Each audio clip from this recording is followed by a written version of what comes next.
হেকমত জিনিসটা আসলে কি? আমাদের দেশের কিছু ইসলামী দলের নেতাকর্মীরা জনগণের সাথে যত খুশি মিথ্যা বলে, ধাপ্পাবাজি করে, মানবরচিত ব্যবস্থায় রাজনীতি করে আর মনে মনে ভাবে এগুলো হইল হেকমত। তাদেরকে যখন প্রশ্ন করা হয়, ভাই আপনারা ইসলামী দল হয়ে যা করতেছেন এগুলো তো ইসলামে বৈধ না, তারা তখন বলে আরে এগুলো তো হইল হেকমত, আর ইসলামে হেকমত অবলম্বন করা জায়েজ আছে। অর্থাৎ তারা মনে করে হেকমতের নামে যা খুশি তাই করা যায়, এমনকি আল্লাহর হুকুম পরিপন্থী কাজও করা যায়। কিন্তু আসলেই কি তাই? আসল ঘটনা হইলো উনারা ইসলামে হেকমত আছে এইটা বুঝছে, কিন্তু হেকমত যে কাকে বলে সেইটা আবার বুঝে নাই। ভাই হেকমত মানে হইলো প্রজ্ঞা, দূরদর্শিতা ইত্যাদি, ইংরেজিতে যাকে বলে উইজডম। যেমন ধরেন আল্লাহর স্পষ্ট বিধান হইলো সুদ হারাম, তাই না? কাজেই কিয়ামত পর্যন্ত কোনোভাবেই আপনি হারামকে হালাল বানাইতে পারবেন না, বানাইলে সেটা হবে সীমা লঙ্ঘন। তো আপনাকে কি করতে হবে?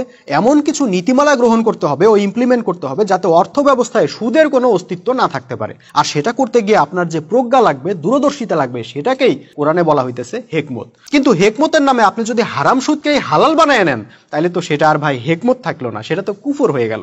একইভাবে আল্লাহ কোরআনে দ্বীন কায়েমের জন্য জিহাদ করা ফরজ করে দিয়েছেন। সে জিহাদ করতে গিয়ে আপনি কি কি কৌশল গ্রহণ করবেন সেটা হবে আপনার প্রজ্ঞা বা হেকমতের পরিচয়। কিন্তু আপনি যদি জিহাদকেই বাদ দিয়ে দেন, তারপর পশ্চিমাদের তৈরি কর্মসূচি গ্রহণ করে নেন আর বলেন এটা আমাদের হেকমত, তাহলে তো ভাই সেটা হাস্যকর ব্যাপার হয়ে যায়। ভাই বিশ্বাস করেন, আপনারা হেকমতের নামে যা করতেছেন সেটা হেকমত তো নয়ই, বরং বিশুদ্ধ কুফর হইতেছে আর ইসলামের বদনাম হইতেছে।